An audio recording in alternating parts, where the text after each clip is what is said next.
ফজরের নামাজ পড়ে না কেউ, সে ঘরওয়ালারা আল্লাহকে ভালোবাসে। জুমার নামাজের দিন পুরা মসজিদ ভরা, প্রতিটা মসজিদ বড় হয়, প্রতিটা মসজিদ দোতলা হয়, প্রতিটা মসজিদ বারান্দা বাড়ায়, জুমার নামাজে জায়গা হয় না। মসজিদ কি জুমার নামাজের মসজিদ? কথা বলেন না কেন?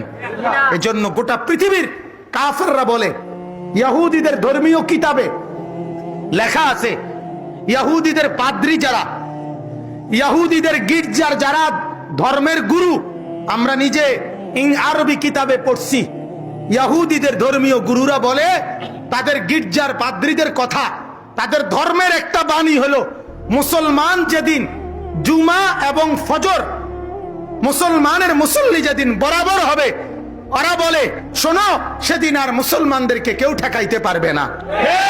আল্লাহর কসম, এটা ওদের ধর্মগ্রন্থের কথা। এজন্য ওরা কোনোভাবেই ফজরের নামাজের মুসল্লি বাড়াইতে দিবে না, এটা ওদের ষড়যন্ত্র কোনোভাবে। এজন্য সমস্ত গান, সমস্ত মদ, সমস্ত জুয়া, সমস্ত নেশা, সমস্ত অশ্লীলতা, সমস্ত গুনার অফার, সুযোগ, সব রাত যত বাড়ে তত বেশি আয়োজন হয়। কেন? যাতে করে ইমানদার সকালবেলা মুবারক টাইম ফজরকে